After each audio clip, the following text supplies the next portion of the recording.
Thank you all for having me here.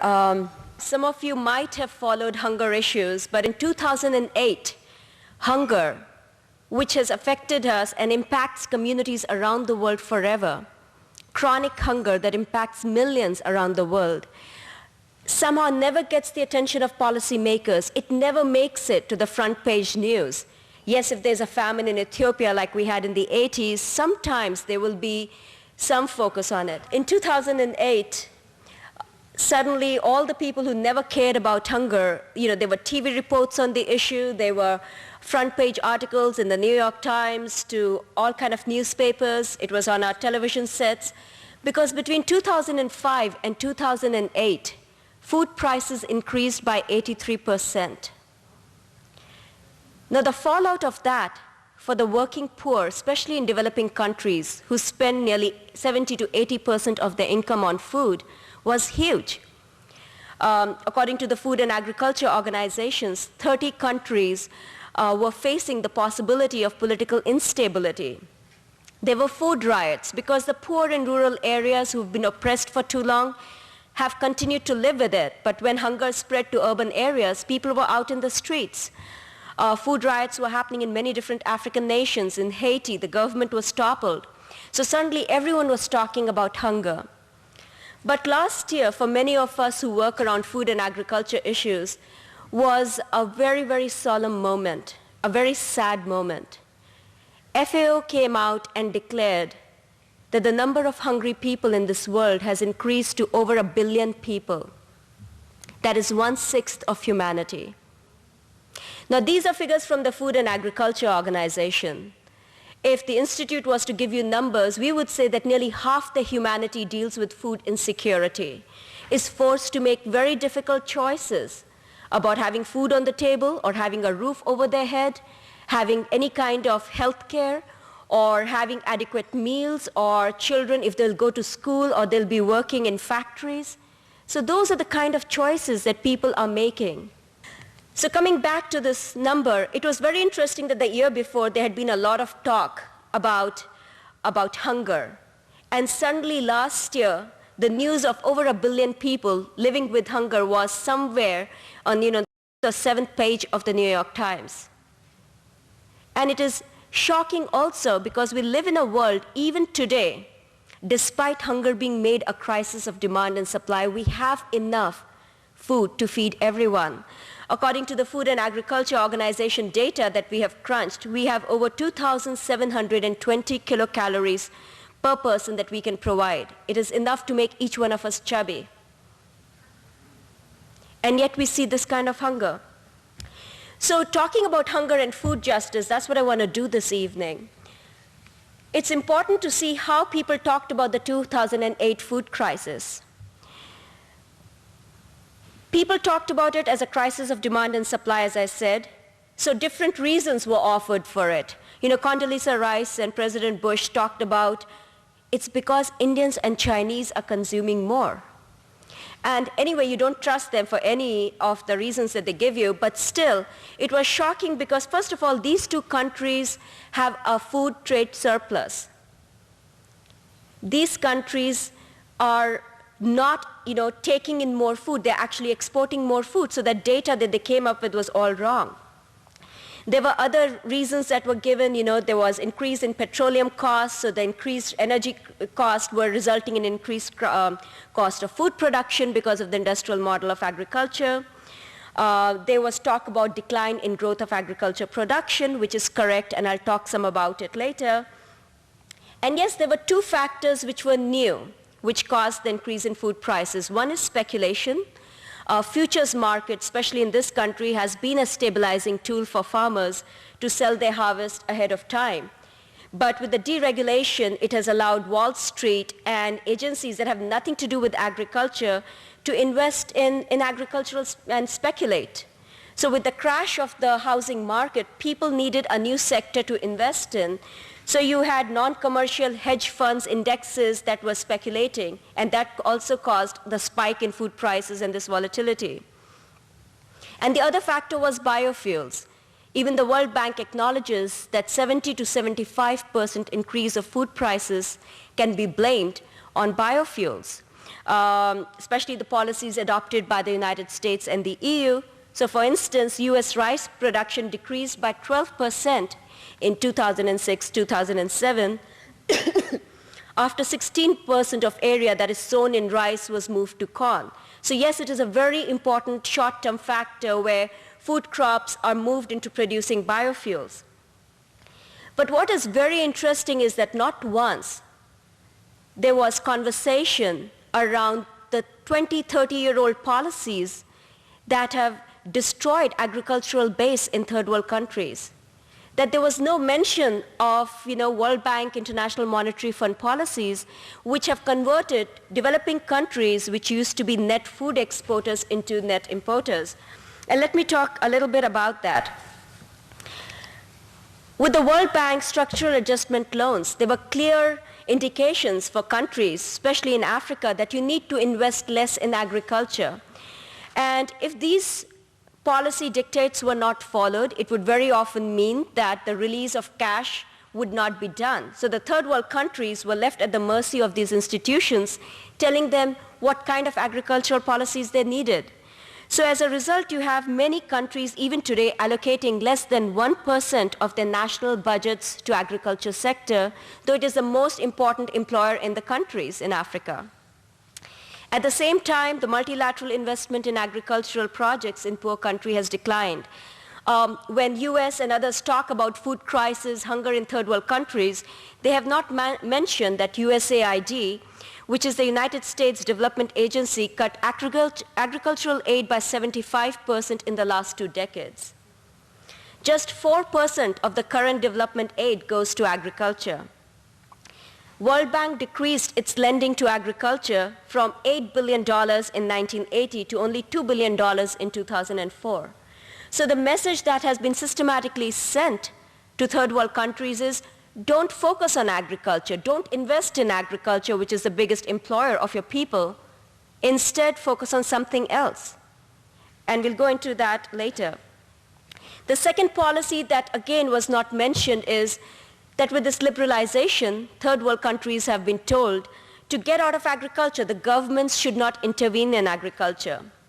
Now, in many countries, including mine in India, you had marketing boards. Like you had, Bulog in Indonesia, for instance. The role of these agencies was to buy from farmers at a fixed price. So they assured, the minimum floor prices to the farmers. They kept commodities in a rolling stock. And when there was a shortage, they would release it in the market, so the consumers would not have to deal with black marketing.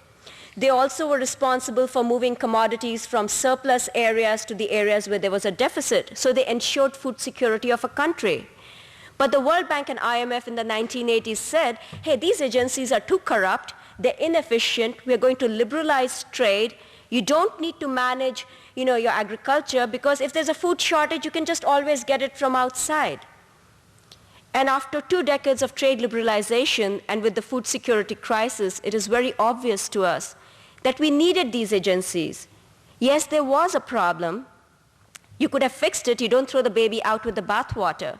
Indonesia is a great case of that, a country which received the gold medal for achieving self-sufficiency in rice in 1975. By 1988, it was the largest recipient of food aid because state intervention in agriculture was removed. You had this country suddenly importing wheat, which people didn't know what to do with because they were rice eaters. It was a recipient of food aid. The farmers went, protested, they organized, and as a result, the state again started, playing a role in agriculture. Bulog, the state marketing board, was brought back, and by 2004, the country was rice self-sufficient again. The other big factor that nobody was talking about was a removal of agricultural tariffs and import surges. With free trade has basically taken away the ability of governments to control the flow of imports into their countries. And as a result, heavily subsidized agriculture, crops from, say, United States, have captured developing country markets. Free trade was a carrot that was given to the third world countries that you will have open markets, you can sell your produce, you will earn so much foreign exchange. But when you look at NAFTA, when campesinos in Mexico have to compete against ADM, Cargill, and the rest, it's not an equal playing field. So loaded with these subsidies, these corporations can go and dump their cheap products, commodities, in third world countries, destroying livelihoods of farmers. And this has been really bad for Africa. Let me give you the case of Ghana. In 1960s and 70s, this country practiced policies of achieving self-sufficiency. Come 70s and 80s and 90s, World Bank, IMF were very clear. You need to forget about self-sufficiency. You live in a global world. Open up your markets. Get rid of those borders, and everything will be fine. Now, what happened was, with those changes and import tariffs going down to 20%, Ghana's rice imports increased from 250,000 tons in 1998 to over 415,000 tons in 2003, an increase of 70%. Domestic rice captured only 29% of the market, and 66% of the rice producers reported loss of employment. Basically, 66% of the rice producers were displaced from land in Ghana in 2003.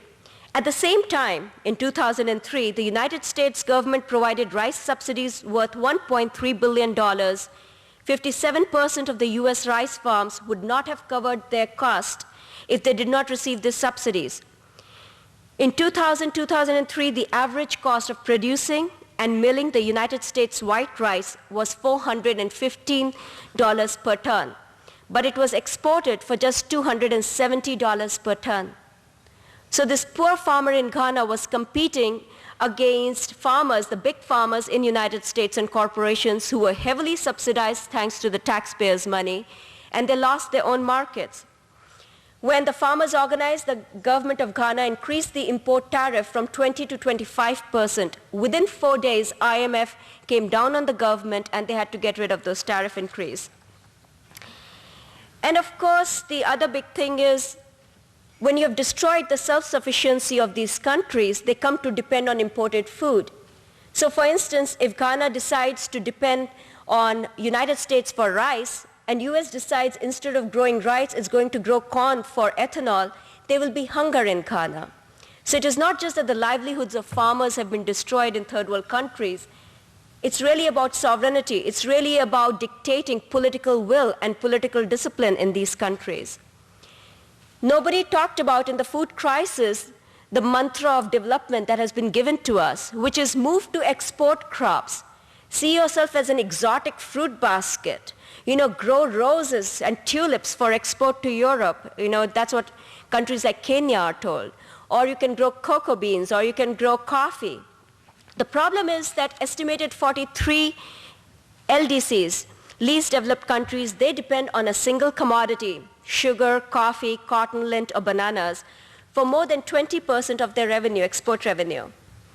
And the problem is that the prices of these commodities are volatile. So if you take the case of Uganda, where coffee prices in 2002 fell to less than a third of their 1997 level, Uganda's economy and livelihoods of farmers were destroyed. And here I'm going to give you a very interesting figure. According to FAO, if the prices for the 10 most important in terms of export value, agricultural commodities exported by developing countries had risen in line with inflation since 1980, these exporters would have received more than $112 billion than they actually did in 2002. So with inflation, if the prices had gone up, countries would have made more than $112 billion. Now, why is this figure important? Because this is more than twice the total amount of aid provided worldwide. Doesn't make sense. It's a system which is totally upside down and backwards. The other problem is that with the specialization in few commodities for export has increased developing countries' dependence on imports from other countries. Now, a fact that many of us might not realize is that the developing countries were net food exporters. In 1960s, developing countries had an overall agricultural trade surplus of $7 billion. That means they exported more agricultural products than importing. Come 1970s and 80s, that started changing, and by 2001, they had a deficit of $11 billion. So it is basically breaking a system that was working, a way where the third world countries were actually earning some money, and then you make them pauper and dependent on imports from rich countries such as the United States. The area which has been worst affected by this change is Africa. The region has seen twice as many new acres of cotton and cocoa beans than acres of millet or cassava or sorghum, crops that people need and depend on. So these countries are growing cash crops where they're not assured of a fixed income, and yet they're dependent for their food on outside, which is not a very clever thing to do, because then you, as I said before, dictate your policy making and everything to the rich countries. What is interesting is that in the discourse of this food crisis, not once we heard about these factors. Constantly the focus was on, oh, we need to have more trade liberalization. Never mind, Economist magazine was calling the food crisis or the increase in food prices as the biggest threat to globalization in April 2008. And yet the solutions that were put forward were more of the same. Pascal Lamy, the Director General of the World Trade Organization, was pushing, let's conclude the Doha round. Do you know what the Doha round of the WTO is? If you do, raise your hand. How many of you don't know what I'm talking about, Doha round? Okay, just real quick. World Trade Organization that you might know of because it came to Seattle in 1999. We know those courageous, brave Americans and college students and high school students who chained themselves to the hotel doors while the farmers were marching outside with the trade unionists, while the butterflies were hopping around, the choppers were in the sky, we all were drenched in pepper spray and the rest, and the talks collapsed. And it is a very important moment because the struggle against globalization is more than 500 years old. We know that. But what happened in Seattle was genuinely made in America. It was a culture of resistance that many of us from other parts of the world saw in Seattle, walked together, marched together. So the World Trade Organization has really been without any credibility since 1999. However, in 2001, WTO had its ministerial in Doha, Qatar. Go figure. After September 11th, you have meeting in Doha, Qatar, thank you, where the message of the US government was you're with us or against us. And that applied to not just on war on terrorism, it also applied to the trade agenda. So the countries which had been protesting, such as Pakistan, were told, hey, you don't agree with our free market agenda, we can make a stop on your country on our way to Afghanistan. So they shut up and walked off. My country, India, was fighting back, and I was working with the trade ministers when we were told that the Prime Minister's office had called to say Tony Blair had called and said back off. So that launched what's called the Doha round of the World Trade Organization. To get some PR and sound good, it is called the Doha Development Round, while there's nothing about development in the trade round. However, it was done under pressure, and since then this trade round has not moved anywhere. After Doha, WTO met in Cancun, where the talks again collapsed. Then they met in Hong Kong in 2005. It went nowhere. They just met last year, in fact, on the 10th anniversary of Seattle. They met in Geneva, and this time they didn't even call it a negotiating, a ministerial. They just called it a conference because they cannot afford another public failure. But Pascal Lamy, while he was asking for a raise, he already makes over $500,000. He was saying, we know how to deal with the food crisis. Let's conclude the Doha round. Because they say, if you conclude the Doha round, the food will move across even easily. Now somebody needs to tell them, people need to have money to buy the food. And as people are losing their livelihoods, the farmers, they are committing suicides. They are not appreciating the World Trade Organization. Cancun talks had collapsed in the midst of Lee Keng-hae, a Korean farmer who took his own life on the protest lines saying WTO kills farmers. His daughter was getting married that week. His farm had been foreclosed 4 years ago. I come from a country like India where even the government acknowledges that between 1998 and 2008, over 180,000 farmers have taken their own lives. Farmers who were put on the treadmill of chemical-based industrial agriculture, who were put on the treadmill of taking loans so they can pour pesticides and herbicides and on their BT cotton and the rest, which no results were delivered, and when there's no choice left, they've taken their own life. And despite that, Pascal Lamy, a French socialist, tells you that we should conclude the Doha round. Will somebody explain to Mr. Lamy that according to the World Bank own estimates, if the Doha round is concluded, developing country benefits would be just 16% of the total world gains. This amounts to less than a penny per day per capita for the entire developing world. The other thing that he needs to be told is that developing countries and regions do not benefit from agricultural liberalization in the same way. Some countries, ASEAN countries, Argentina, Brazil might do well, Thailand will do well. But the majority of the poor world, Mexico, most of Africa, Bangladesh, they will hurt more. And UNCTAD projects that the cost of implementing the Doha round will be 4 times the projected gains. So we are over and over sold the same broken cookie when we know it does not work. The other thing which has been put forward is we need to have foreign direct investment. We have not had much investment in agriculture, as I pointed out before, so now everyone is on the bandwagon of foreign direct investment. So what does that look like? It means that countries like India or countries like Korea or Saudi Arabia and China can go into third world countries, especially African nations, and buy land. So after the collapse of the housing market, the next place where the investors are rushing to is buying up land in third world countries. While India is doing it in Kenya, Korean company POSCO is trying to take over land which will displace 30 villages in Orissa for a mine and factories.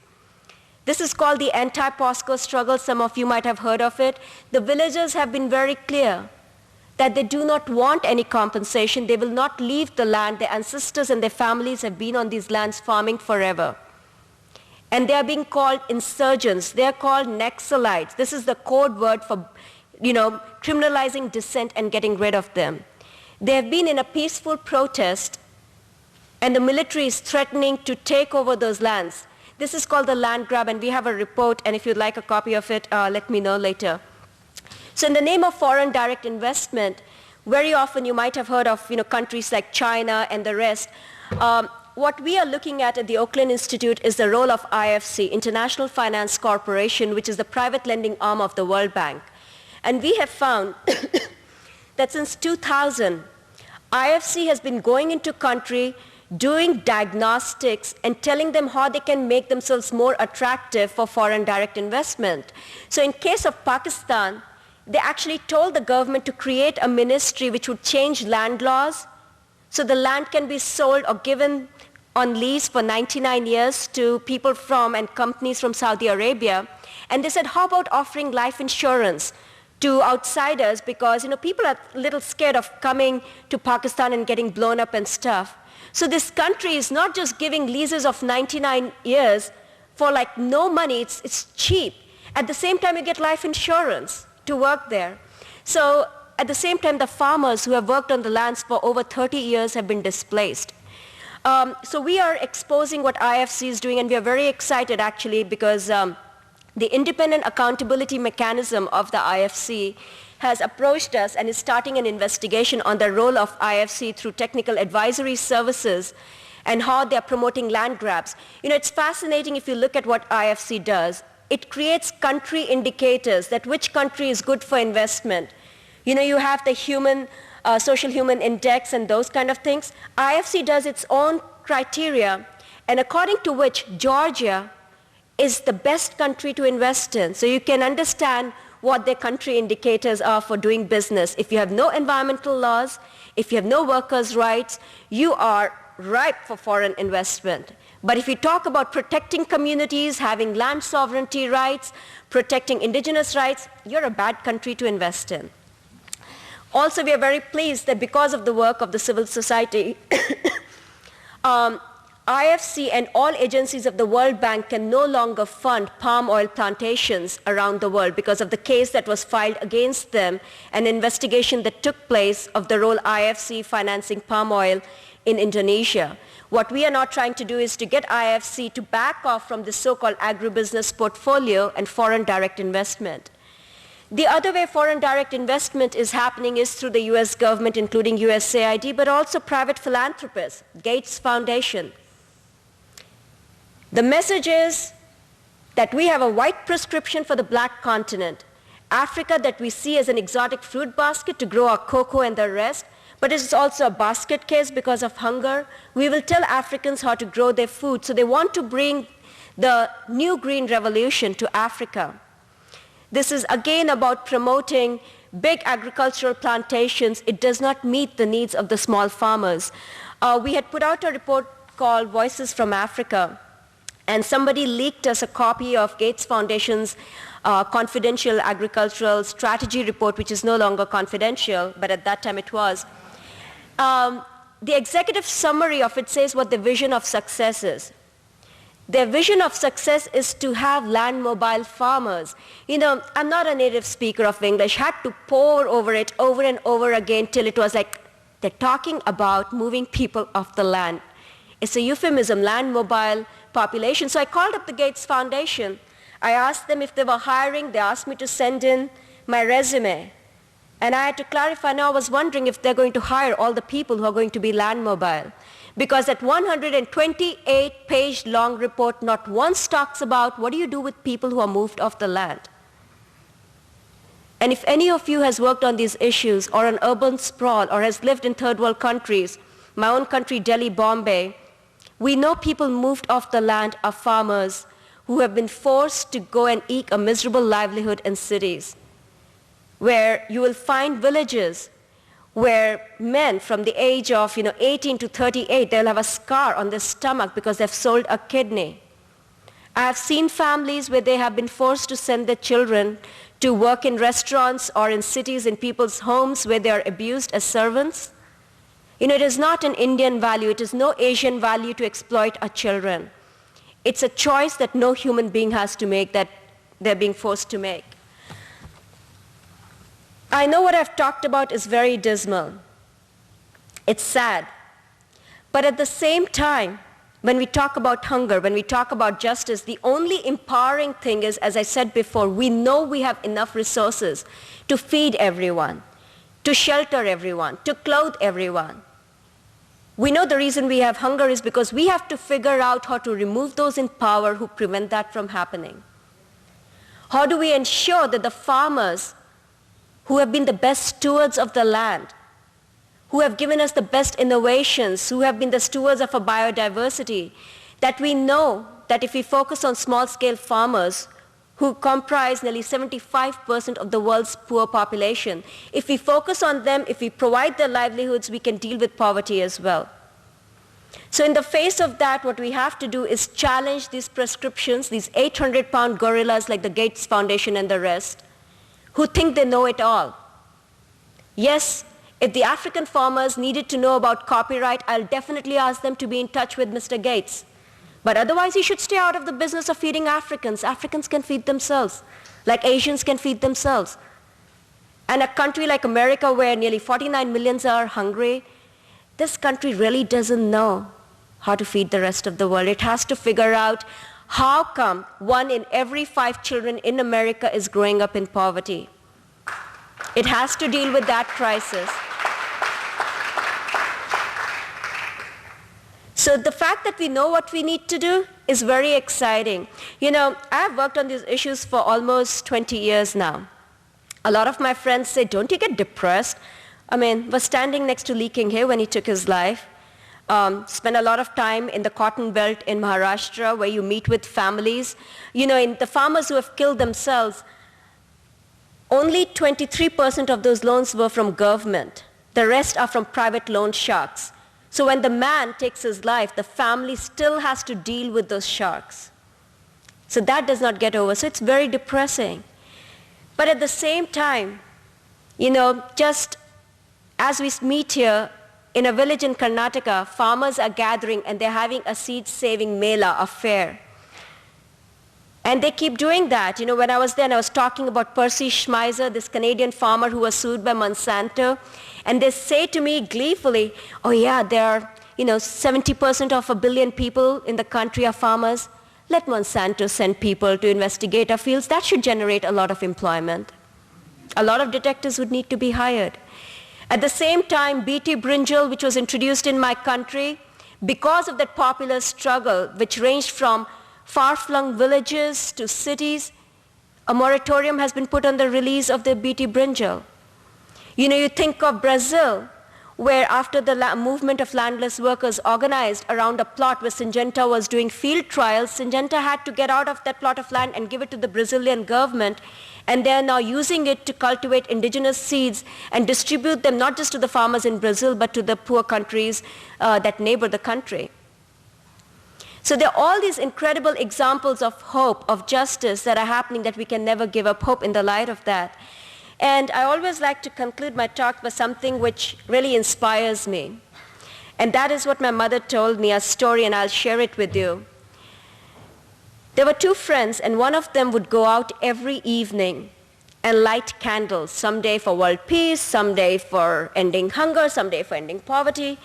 So this friend who had seen that happening for years and years asked her, why do you keep doing that? Nobody pays attention to you, nothing's changing, the wars are happening, the bombs are dropping, the drone attacks are happening, it's all happening, what's changing? And she said, but I wasn't trying to change the world, I'm just trying to make sure the world doesn't change you. I think each one of you, especially the students of the law schools, you've made a deliberate choice to be here today. And I cannot tell you how proud I am of each one of you that I've met today, because you could go on and work for Cargill, and you could go and work for ADM, and you can go and work for whoever.